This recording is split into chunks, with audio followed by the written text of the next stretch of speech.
Um dia, tudo aquilo que você chama de seu ficará para trás. A casa onde viveu terá outros moradores. As roupas que escolheu serão doadas. O dinheiro mudará de mãos. Até os objetos que guardou durante anos, acreditando que carregavam parte da sua história, poderão terminar esquecidos em alguma gaveta. Essa ideia incomoda porque passamos grande parte da vida tentando possuir. Queremos segurança, reconhecimento, conforto e controle.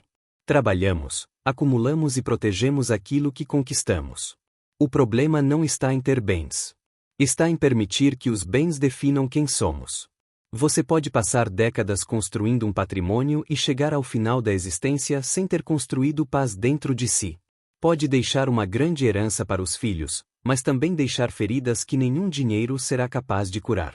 Diante da morte, desaparecem as aparências que sustentavam nossa importância. O cargo termina. O sobrenome perde a força. A conta bancária já não responde por nós. Nesse momento, uma pergunta se torna inevitável. O que realmente pertence a você? Talvez suas posses verdadeiras não estejam guardadas em cofres, documentos ou propriedades. Talvez sejam justamente aquelas que ninguém consegue retirar da sua alma. Hoje vamos falar um pouco sobre as posses verdadeiras, aquilo que realmente é nosso e aquilo que nós pensamos que é nosso, mas é temporário. Só enquanto estamos no corpo de carne é que essas coisas materiais nos abençoam, embora sejam extremamente necessárias para a nossa caminhada. Jesus não deixou de viver o momento em que lhe foi perguntado: a quem devemos obediência? A Deus ou a César? Que era, é claro, quem dominava o mundo, porque a Roma da época de Jesus dominava o mundo inteiro através da escravidão. E Jesus veio para os humildes, para os escravos, para os solitários, como na verdade é até hoje. E ele então pediu que alguém lhe mostrasse uma moeda da época. E alguém lhe mostrou a moeda onde havia o rosto de César, o imperador de Roma, esculpido. E Jesus, com toda a tranquilidade, afirmou: dai a César o que é de César e a Deus o que é de Deus. Já foi um impacto, porque as pessoas imaginavam que Jesus vinha como um grande revolucionário, como alguém que ia dizer: não obedeçam mais às regras que existem na terra, não obedeçam mais a César, que era um homem odiado. Mas Jesus nada disse.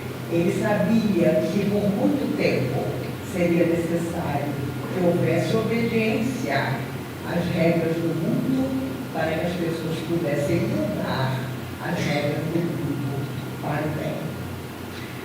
Essas posses internas que são contrárias ao dinheiro que nós temos, e eu acho fantástico essa época de hoje, porque todo mundo tem pouco dinheiro, então todos nós vivemos aqui ou mais além a situação às vezes aflitiva das nossas dificuldades. Somos todos iguais, como eram os antigos mais simples.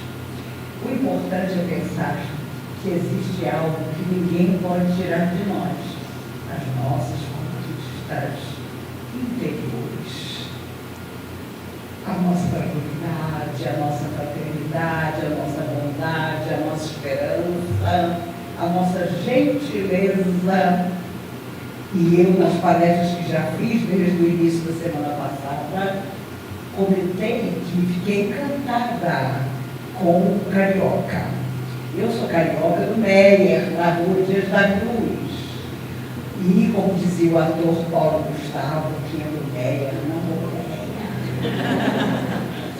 mas estando hospedado em Copacabana, na Xavier da Silveira, e andando de bengala, porque peguei há um mês atrás um tombo no banheiro. E aí entra a questão da vaidade.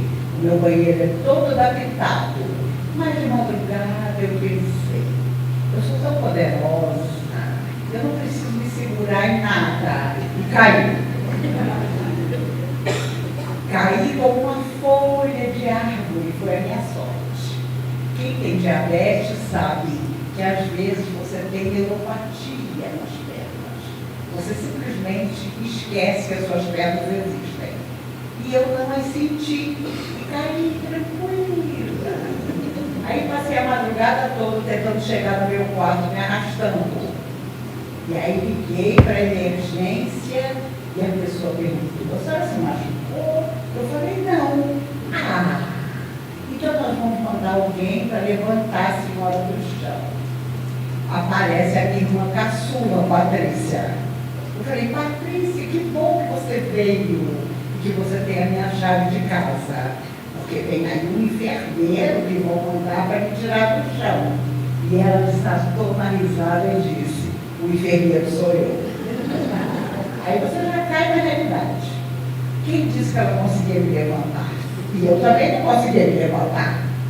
Aí, vamos chamar seu genro. Falei, mas meu genro mora longe. Pensei, vou chamar o porteiro. E o porteiro da noite, seu Joaquim, me levantou em 1 minuto. Depois de horas de agonia. No dia seguinte, eu disse a ele, adivinha quem é o meu novo protetor? O Senhor, seu Joaquim. E acho que Jesus sabia disso quando disse às pessoas, obedecer a César, porque vocês estão sob a tutela dele.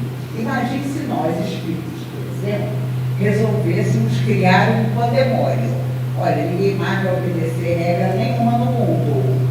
Nós causaríamos um obstáculo tremendo às próprias pessoas que nos procurassem para tentar mudar a própria vida.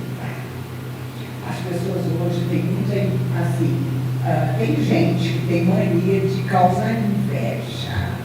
Aparece nas redes sociais, mostrando um carro novo, uma casa muito bacana, e fica satisfeita. Nossa, está todo mundo com inveja de mim. Uma vez perguntaram a Chico Xavier, Chico, você tem medo de alguma coisa? E o Chico disse, eu tenho medo da inveja. E o pessoal começou a rir. Inveja, Chico? E o Chico respondeu, vocês não têm ideia do que é inveja. Se vocês vissem a energia que tem a inveja, vocês correriam da inveja. E hoje nós vivemos uma época que as pessoas querem ser invejadas, mais do que admiradas. E, no entanto, a inveja tem uma energia muito difícil. E precisamos tomar cuidado com essas energias que muitas vezes nos envolvem e tentam criar obstáculos na nossa caminhada. O Chico, muitas vezes, desaparecia. Cadê o Chico? Ninguém sabia dele. Ele ia abraçar árvores. Ele dizia que quando ele abraçava uma árvore, ele tirava da árvore uma energia profunda e deixava ali a energia que ele precisava deixar. Imaginem vocês o que era a energia que circundava o Chico. Porque as pessoas mais malucas iam conversar com ele. E detalhe, não deixavam de contar todas as coisas ruins que faziam. Ele contava que às vezes escutava coisas tão difíceis que ele olhava para o lado, Emmanuel, o seu protetor espiritual, aparecia, olhava para aquela pessoa que estava conversando com o Chico e dizia, o dia de amanhã vem perto. Porque para todos nós o dia de amanhã vai chegar. E às vezes nós vivemos como se não soubéssemos que a vida sempre nos cobrará. Às vezes em que nós podemos ser caridosos, bondosos e não fomos. Em que podemos levantar alguém e não levantamos. Quando eu vou ao médico, não sei se acontece com vocês, eu morro de inveja dos meus avós e dos meus bisavós. Porque eles morreram sem nem saber o que eles tinham. Porque as máquinas não mostravam. Não existiam máquinas que viravam pessoa do avesso. E hoje existem. Você passa por uma máquina daquela, você não tem como se enganar. Nem o médico consegue te enganar quando você olha o resultado dos seus exames. Você se engana se você quiser. E Madalena amava tanto, mas não era entendida pelas pessoas, porque tinha sido uma mulher de muitos homens. E Jesus sabia muito bem as coisas que ela tinha enfrentado e o sonho que ela tinha de ter filhos. E Jesus sabia que ela nunca teria filhos. Então, um dia de grande tristeza para Madalena, Jesus conversa com ela e lhe diz: Maria, ame muito a todos aqueles que você puder ajudar. E se você amar muito, um dia eu virei te buscar. E quando Jesus foi crucificado, Maria vai morar no Vale dos Leprosos para falar às crianças, adolescentes e adultos que ali estavam apartados da sociedade sobre Jesus. Ali ela viu desaparecer a sua beleza, porque também tornou-se leprosa, e viu sumir toda a admiração que tinham por ela. Um dia, ela não conseguia levantar da cama, morava num quartinho humilde, e numa manhã, sem conseguir força para se erguer, ela viu abrir a porta e uma luz intensa entrou no quarto. E ela escondeu o olho com a mão e disse: por favor, feche a porta. Eu sou leprosa, não consigo lidar com a luz. E para sua surpresa, ela escuta a voz a dizer: Maria, sou eu, teu amigo Jesus. Amaste muito, por isso eu vim te buscar. E ela, que não tinha sido compreendida na terra, foi levada pelo próprio Cristo de volta ao mundo espiritual, porque havia amado muito. Por isso, uma vez perguntaram a Madre Teresa de Calcutá, na semana em que ela morreu, inclusive: Madre, qual é a sua religião? E ela respondeu: o amor, meu filho. O amor é a minha religião. E qual é o Deus dessa religião? O outro, meu filho. O outro é o Deus dessa religião. No dia que nós olharmos o outro e considerarmos que ele é o nosso objetivo de felicidade, porque nós vamos poder ajudá-lo de verdade, nós encontraremos o nosso lugar no mundo. Quando eu entrei hoje nessa casa, estava entrando na casa de Francisco de Assis e me lembrei de que um dia Francisco atravessava uma floresta e de repente sentiu uma dor horrível no pé. Ele havia colocado o pé num espinho enorme que caía da árvore. E o espinho era tão grande que quase partiu o seu pé no meio. Ele sentou-se. Eu nem vou perguntar a vocês o que vocês fariam, o que vocês diriam ou pensariam com um tremendo de um espinho no meio do pé. Francisco, com toda tranquilidade, sentou-se numa pedra, tirou o espinho enorme com todo cuidado, colocou o espinho cheio do próprio sangue na mão, olhou para ele e disse: perdoa, espinho meu irmão, porque se eu não tivesse pisado em você, você não teria me machucado. Era assim Francisco de Assis. Quantas muitas vezes nós pisamos inadvertidamente ou até de propósito no coração de alguém. E quando esse alguém nos magoa, nós somos as vítimas, nós somos os incompreendidos. Mas, no fundo, quem começou o problema fomos nós. Por isso estamos de novo num corpo de carne. Somos o passado em forma de presente. Estamos ainda hoje lutando com aquilo que fizemos aos outros, em vidas que já se foram e agora retornam tudo para nós. Mas se a vida nos encontra no trabalho, as coisas ficam um pouco menos problemáticas. Houve um momento em que foram procurar pelo Chico, dizendo: Chico, sabe aquele gato que vive no seu jardim? Colocaram veneno para ele comer. E ele está lá gritando no seu jardim, morrendo. O Chico foi até lá. O gato tinha sido envenenado mesmo, porque o gato era insuportável.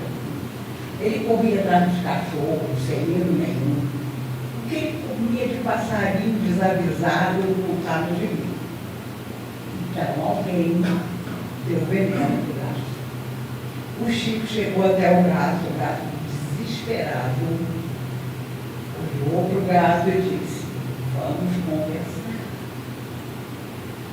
Eu vou pedir aos espíritos amigos para que você não morra agora, mas nós vamos fazer um acordo.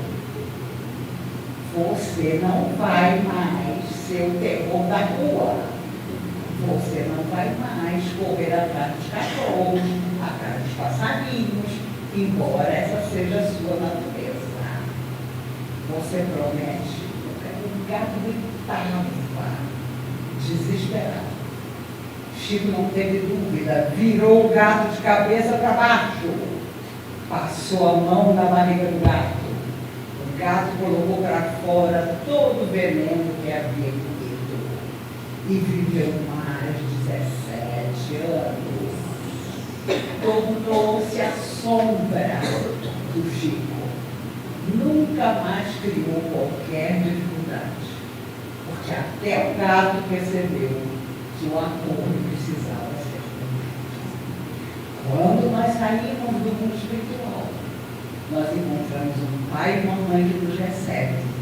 Nós fazemos um certo planejamento do que nós temos que revisar em nossa vida e voltamos.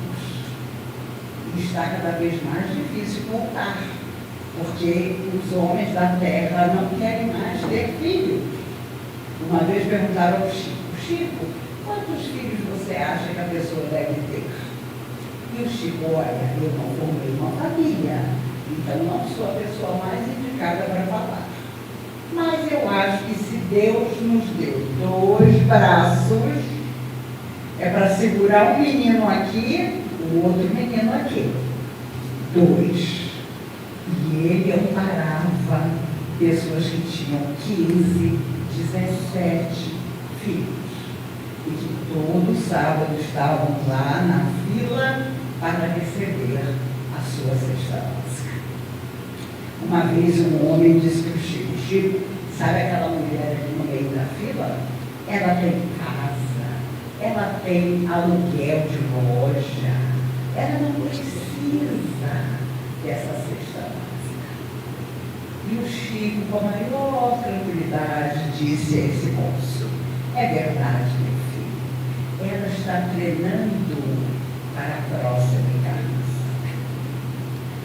Porque, com certeza, se ela não precisava de nada, mas estava ali tirando a cesta básica de alguém que precisava, numa próxima vida, ela estaria naquela fila com um motivo.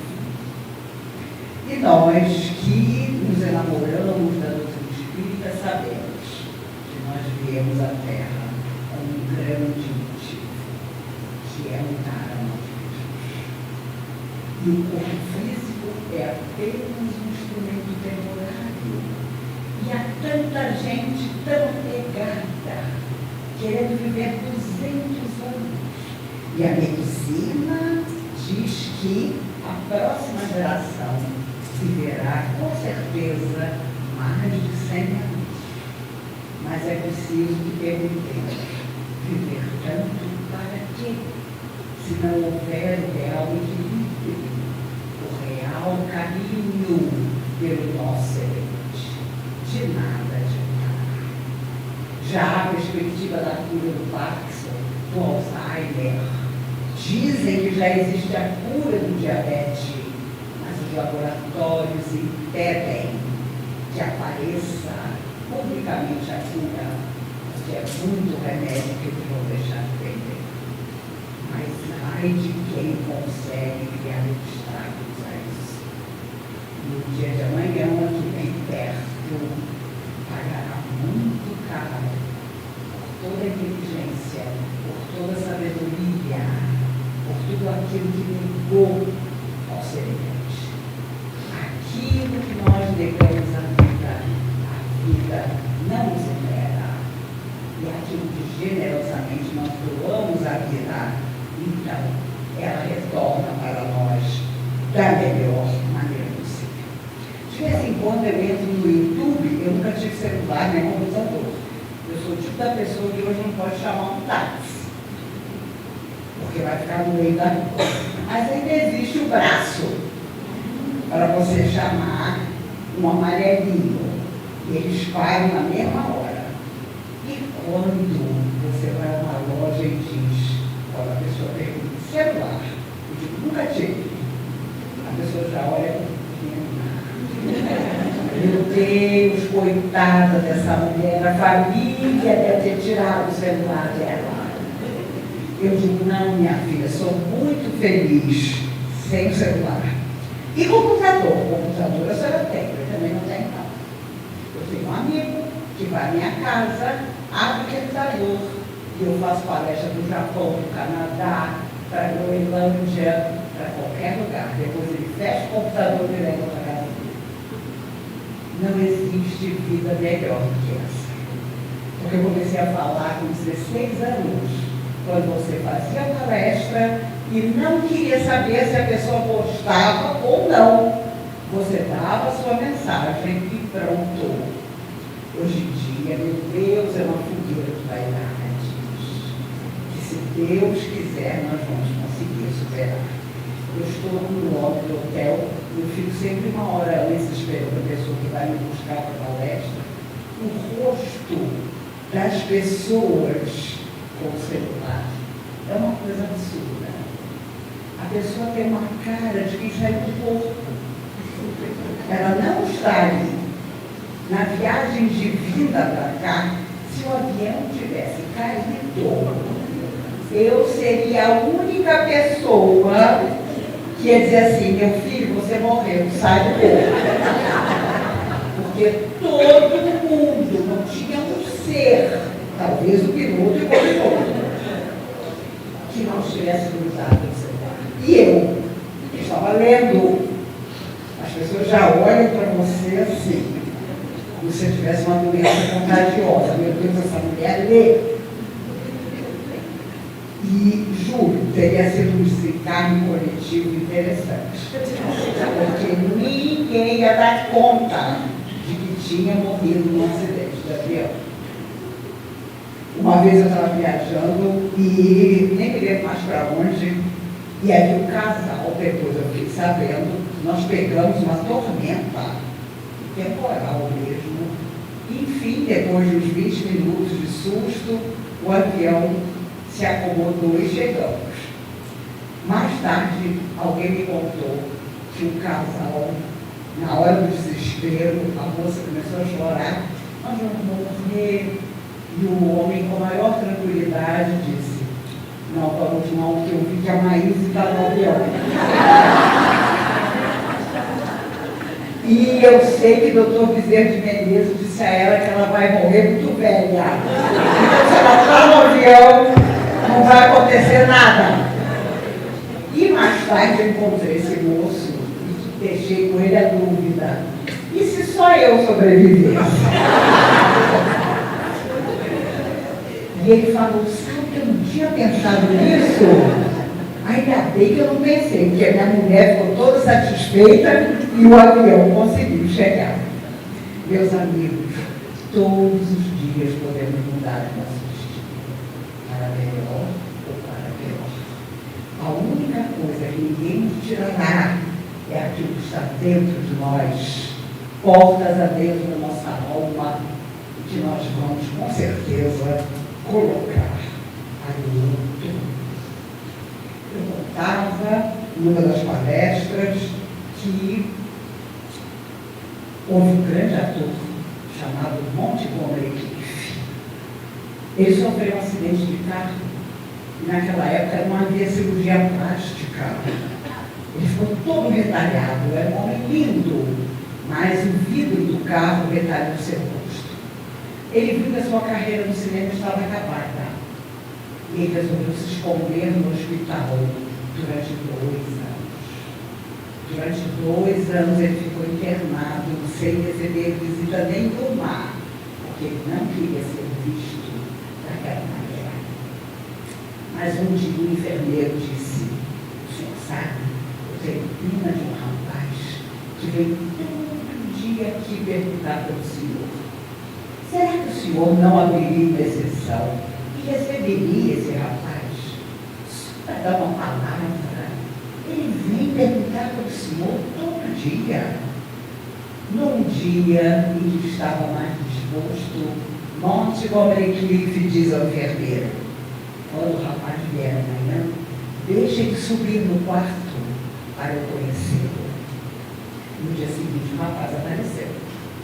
Foi até a cama de Montgomery e disse, eu vim lhe dizer que você vai levantar dessa cama, vai voltar ao cinema, porque ainda há muito a fazer. Não vai se deixar levar pelo desânimo, pela angústia, pelo desespero, porque eu, seguindo seu exemplo, vim para aprender teatro e quero ser ator como você.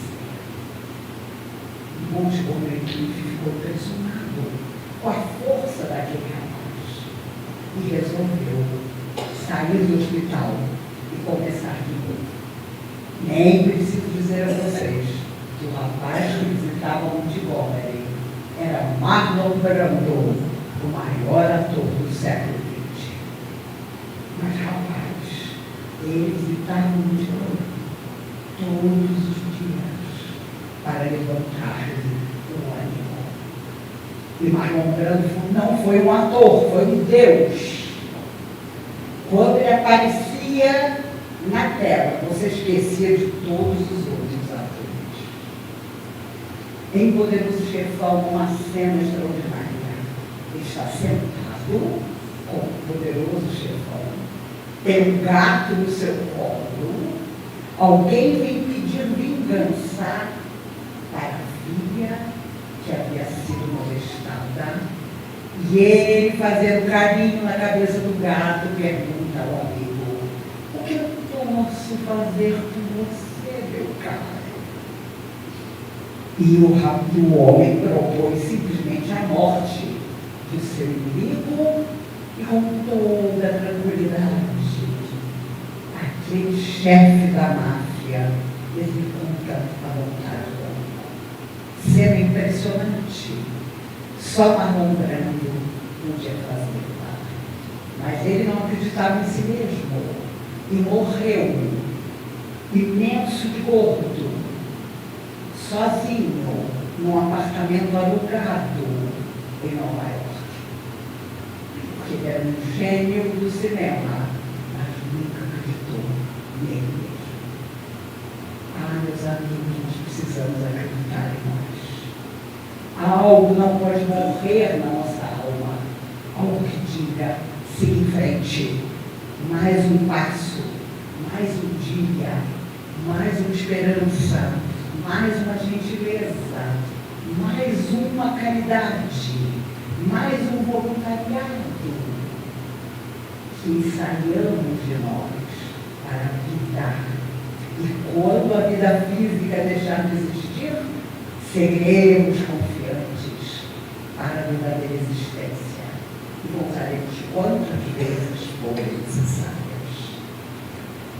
O Chico conhecia um fazendeiro, e esse fazendeiro, toda vez que encontrava o Chico na rua, dizia: Chico, você sabe que eu tenho muito dinheiro. Um dia eu vou lá para fazer um cheque com tudo das suas crianças. Eu vou te ajudar, Chico. E nunca aparecia. Um dia o Chico ficou sabendo que o fazendeiro tinha morrido. Deixou fazendas, gado e 4 filhos, que em 2 anos dilapidaram todo o patrimônio do fazendeiro deles. Estava o Chico de manhã cedo, varrendo o pequeno salão do centro, quando entra o fazendeiro, morto. Chega até ele: Chico, eu não te falei que eu vinha? Finalmente eu tive tempo, meu amigo, para chegar aqui. Vou agora fazer o cheque para te ajudar. Chico sentou na mesa. O homem pegou um talão de cheque que só existia na cabeça dele e, quando ia assinar, Emmanuel aparece e diz ao Chico: adivinha quem vai contar para ele que ele morreu? Ali estava a tarefa daquela manhã.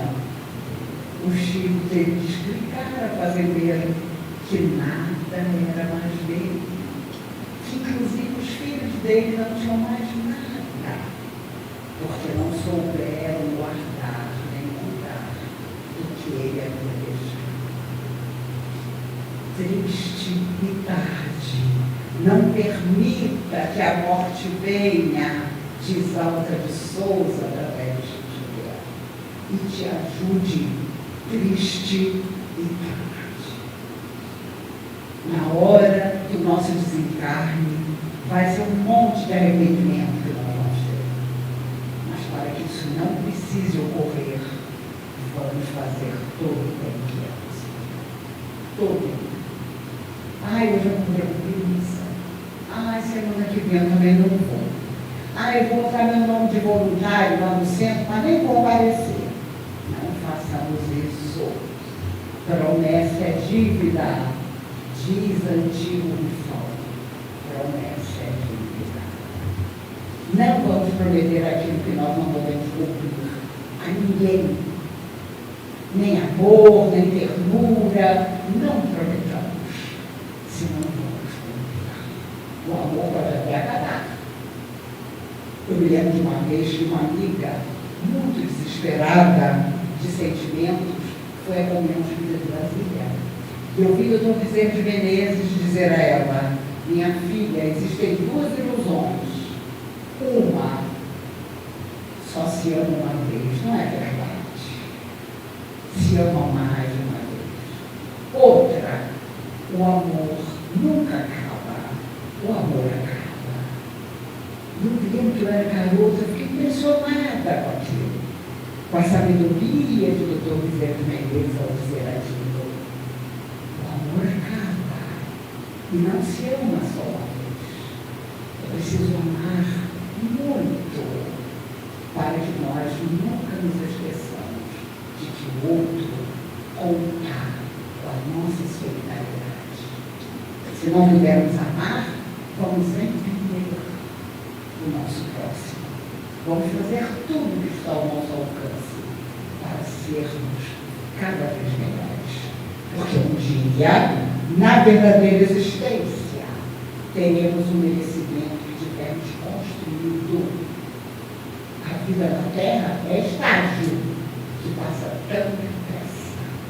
Porque 100 anos na Terra contam uma eternidade, como dizia Manuel. Vamos viver o nosso relâmpago da melhor maneira possível. Se percebermos que as pessoas estão fugindo da tarefa, vamos nos colocar. Eu posso ajudar. Eu posso, porque eu confio em Deus e em mim mesmo. É aquilo que eu sempre repito nas palestras. Palavra de Eurípides Barçanufo. Primeiro sejamos bons, depois nós vamos ser felizes. Mas nós dizemos, eu quero ser feliz. Eu quero ganhar sozinha na Mega Sena. Depois eu vejo o que eu faço. Mas a vida passa tão depressa e nós deixamos para trás tudo extraordinário que nós podemos fazer. Eu agradeço demais o carinho com que vocês me receberam. Agradeço porque ainda faltam 3 palestras para completar os 14 que eu vim fazer em 18 dias. E as pessoas me perguntam, ano que vem você volta? Volto. Mas dessa vez 18 dias só não vai dar. Estarei mais tempo com vocês. A minha avó, meu tio meu, irmão da minha mãe, está aqui na plateia, não me deixa mentir sozinha. Morou a vida inteira em Água Santa. Eu nasci na rua Dias da Cruz. E esse ano tive a felicidade de fazer palestra até no Riachuelo, onde a minha outra avó morou a vida toda também. E eu ainda brinquei comigo mesma, será, Maís, que você vai desencarnar? E você está fazendo um tour no Rio de Janeiro da sua infância? Mas com certeza não, porque a tarefa não está terminada. E quando a nossa tarefa não está terminada, pode acontecer de tudo, mas nós permanecemos. Nossa, fulano morre. Meu Deus, fulano não desiste. Não desistamos. Porque a vida um dia nos perguntará o que foi que nós fizemos de todo aquele que nos procurou, que buscou a nossa ajuda, muitas vezes em silêncio, como simples olhar. Vamos ter os olhos de enxergar o nosso semelhante. E na primeira palestra que eu fiz, eu trouxe uma frase maravilhosa de Mário Quintana, que eu deixo para vocês. Ele afirmava, não faça da sua vida um rascunho. Você pode não ter tempo de passar a limpo. Não façamos da nossa vida um rascunho. Vamos direto à realidade. Ainda que ela seja difícil, vamos ser fraternos. Emmanuel dizia a Chico, acima de tudo, é preciso ser digno, reto, nobre. Era assim que ele resumia como devia ser a nossa atitude. Tenho certeza que com a história que essa casa tem, seguindo os passos de Francisco de Assis, nós, com certeza, pensando em Jesus todo o tempo, quando nos encontrarmos de novo, tanto eu como vocês estaremos ainda melhores do que nós estamos hoje. E olhando para vocês, para mim mesmo, eu pensei, meu Deus, domingo de manhã, na chuva, você precisa ter muita certeza do seu alcance. Eu vou ficar dormindo um pouquinho mais. Não ficamos, porque alguma coisa nos impulsiona. Nem sabemos para onde, mas sem dúvida para a felicidade. Que Jesus, a alma mais perfeita que viveu na Terra, o amigo incondicional de todos os nossos dias, possa nos abençoar hoje e sempre. Talvez você esteja medindo sua vida com a régua errada. Você olha para o que ainda não comprou, para o reconhecimento que não recebeu e para a posição que não alcançou. Enquanto isso, ignora riquezas que já começaram a nascer dentro de você. Cada vez que escolhe não revidar uma ofensa, conquista domínio sobre si. Quando ajuda alguém sem esperar recompensa, amplia sua capacidade de amar. Quando atravessa uma perda sem abandonar a confiança em Deus, transforma sofrimento em maturidade espiritual. Essas são conquistas que a morte não interrompe. Você não levará as paredes que construiu, mas levará o acolhimento oferecido dentro delas. Não levará o dinheiro, mas levará as escolhas que fez com ele. Não levará as pessoas que tentou controlar, mas levará a maneira como as tratou. Por isso, cuidar da vida espiritual não significa desprezar o mundo material. Significa usar aquilo que passa para construir aquilo que permanece. A pergunta mais importante não é quanto você conseguiu acumular. É quem você está se tornando por meio de tudo o que recebeu. No final, suas posses verdadeiras serão o amor que aprendeu a oferecer, o bem que teve coragem de realizar e a luz que permitiu nascer dentro da própria consciência. Somente isso será realmente seu.